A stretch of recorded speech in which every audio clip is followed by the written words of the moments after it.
It's my feel-good breakfast show.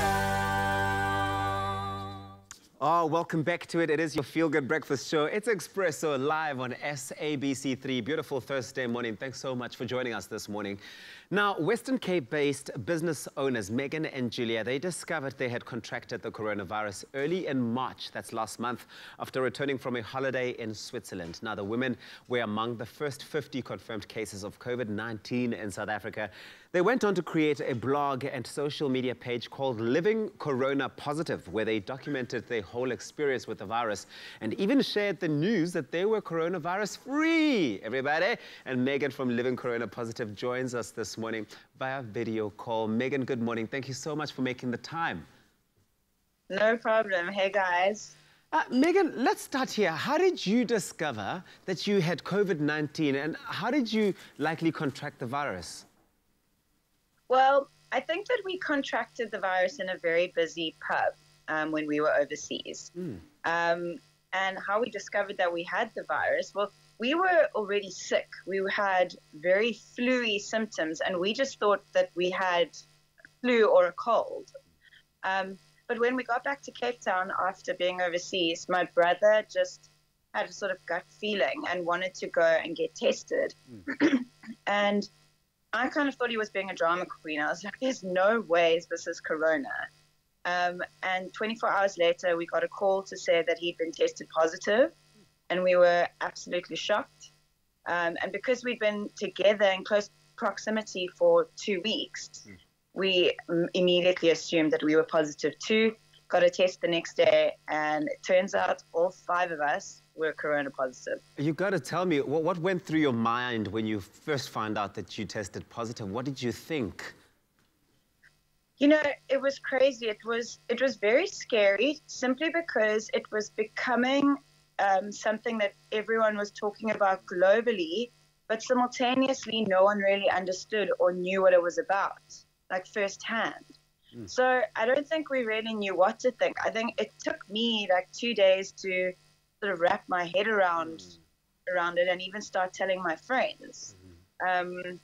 So yeah, we were definitely in shock, and it was a very weird feeling.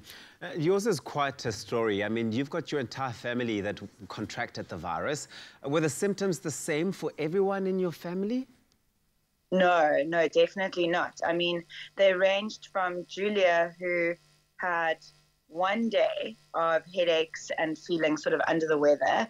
And if Julia had been traveling by herself and not with us, she would have come home and visited all of her friends and never have known that she'd had coronavirus. So it ranged from Julia to my dad and my brother, who got it a bit more severely, and they both took about the full 3 weeks to recover from their symptoms, which were severe headache and fever, extreme fatigue. We all had the dry cough that we know is typical for coronavirus, and then very stiff muscles. And how long did your symptoms last? My symptoms lasted very badly for about a week, and then I would say in the second week I just had the extreme fatigue, really just tired all the time. And then in the third week I started feeling myself again, and I'm now back to the point where I'm exercising and I feel completely free of the virus.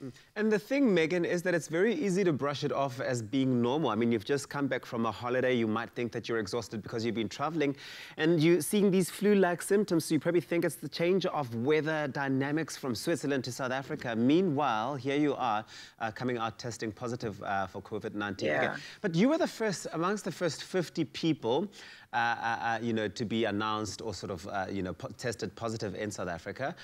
Tell us how the Department of Health assisted you in this entire process. Oh, wow, they were amazing. They really, really were. And, you know, they really gave us a lot of peace of mind through the whole process. They called us every single day and checked up on our symptoms. They spoke to each and every one of us individually. So, you know, I think that now at this point in time, there's a lot more known about the coronavirus, a lot, you know, us as a general population, we understand it a bit better. Back then, we had no idea. So just having that phone call every day and having someone check in was a huge, huge peace of mind for us. So we were super grateful for that. I think I would say that I think they've handled it extremely well. I love that. I love that. Let's talk about the now, Megan. How are you feeling now? I mean, you're smiling. Here you are. You're talking to me Yes. confidently about it. You seem very knowledgeable about the coronavirus and the steps that you've had to take to isolate yourself. First of all, how are you feeling now, and what have you had to do to get to this place where you're at now? Okay, well, I'm feeling great. I'm feeling myself again. I'm able to exercise. 2 weeks ago or a couple of weeks ago, I tried to do some exercise, but that wasn't very successful. But yeah, so I'm feeling good. I'm feeling great again. And I think we've just gotten, as a family, luckily, and I'm so grateful that we were able to go through this together. And we've really just focused on the absolute basics of health and supporting the immune system, which is hydration, good healthy eating and avoiding toxins, resting, sunshine and some fresh air where possible, and then just staying positive, having a good attitude. That is fantastic. Are you in the clear now? Completely in the clear? Yes, we've been officially de-isolated, so we're allowed to go out.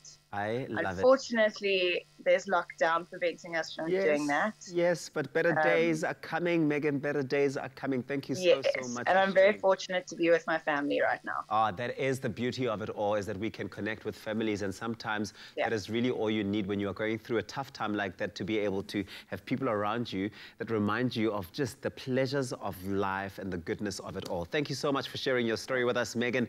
Of course, you can follow this entire story on her blog. That is livingcoronapositive.com. It is packed with all sorts of inspiring and informative stories and bits. And of course, if you want more information about the coronavirus in South Africa, it's sacoronavirus.co.za. Jamie Lee, what's happening?